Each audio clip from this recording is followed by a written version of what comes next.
out there. I can feel you now. I know that you're afraid. You're afraid of us. You're afraid of change. I don't know the future. I didn't come here to tell you how this is going to end.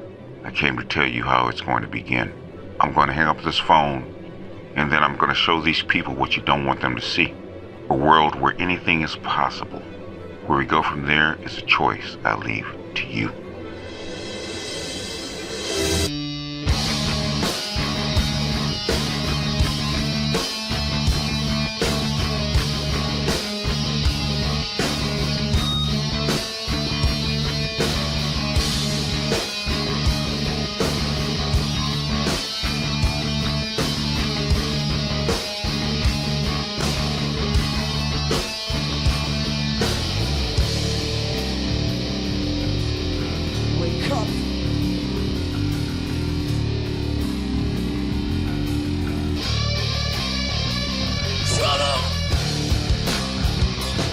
Here's another piece that I've been wanting to get to, and this is from the Kerner Commission, right? Comparing Chapter 9, comparing immigrants and the Negro experience. It's actually very well done. I'm not going to do the whole thing, but what I really want to focus on is because we actually, if you want to see the whole thing, we actually read it on Art of New Styles. Art of Itmore's channel. I was talking about the Kerner Commission. I do believe it was episode 4. Okay, what I want to emphasize is the cultural factors. This ties into parts of the Moynihan report, right?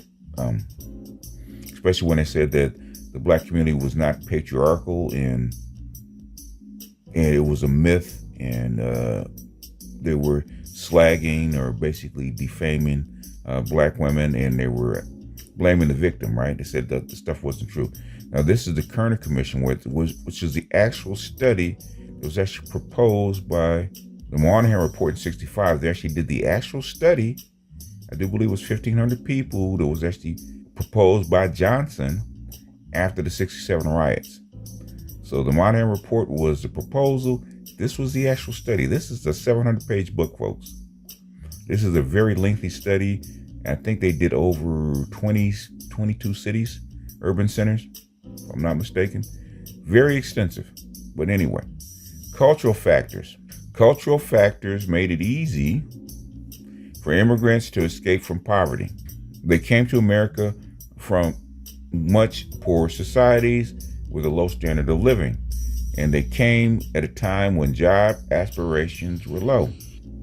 When most jobs in the American economy were unskilled, they sensed little deprivation in being forced to take the dirty and poorly paid jobs.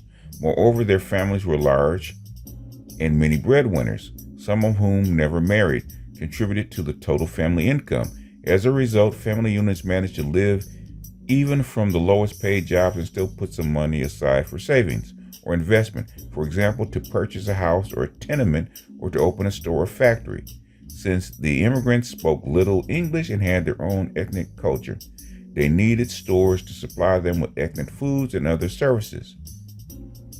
Since their families were patriarchal, their structures were patriarchal, men found satisfaction in family life that helped them compensate for the bad jobs they had to take and the hard work they had to endure. Negroes came to the city under quite different circumstances, generally relegated to jobs that others would not take. They were paid too little to be able to put money in savings for new enterprises. Since they spoke English, they had no need for their own stores.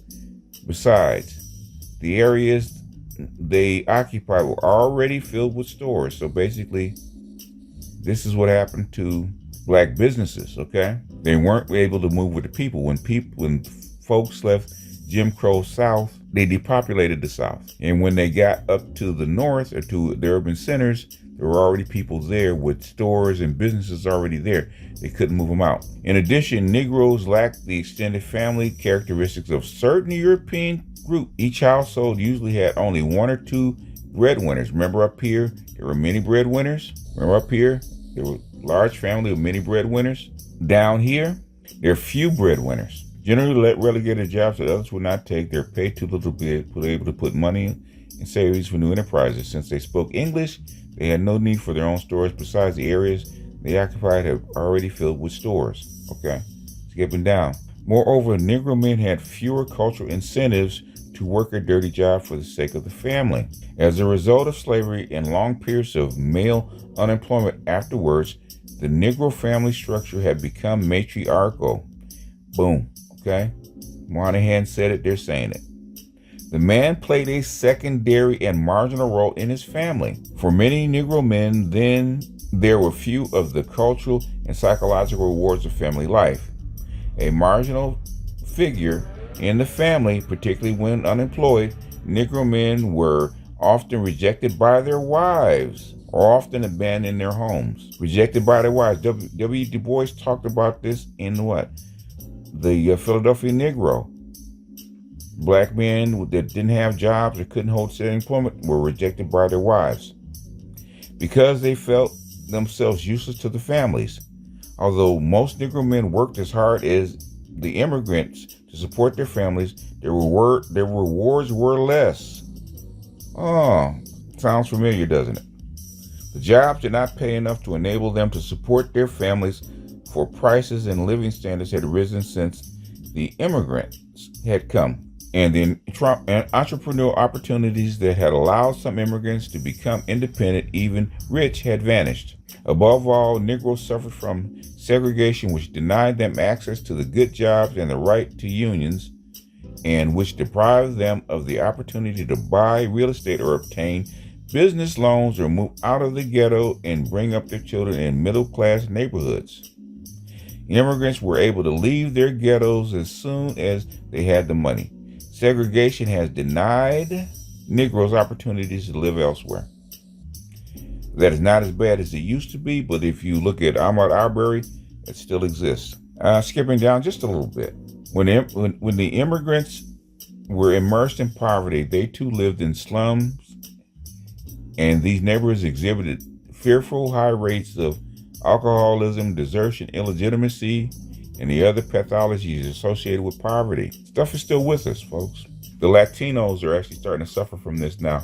Out of wedlock birth rates, divorces, as they get enculturated into the American system, they're starting to see the same things. The difference is they still have an opposite language. They don't speak English, so that is a cultural separation. This is actually a very interesting segment. Like I said, I just wanted to read that part. I may come back and read more of it because there's other things in here that are actually quite revealing between immigrants and black folks. But I'm not gonna endure it. I should have read the whole thing because it is quite short. I may come back and do it. I may do that for patrons. But I just wanted to read that part because we always talk about this, right? We always talk about this, about the cultural differences, the difference between a patriarchy and a matriarchy. They said it right there. They said it in the Moynihan report. They're saying it here. Interesting. Peep game. History is very revealing. This is very consistent from Du Bois to Fraser to Clark to Moynihan. They're saying it in the Kerner Commission. They're still saying it today. Even Bell Hooks and a few other people actually even talked about the matriarchy. They just keep it quiet. They're bullshitting you. But anyhow, with that, I'm going to jump off of here. This is BGS out, and I'll see you guys on the next one. Peace.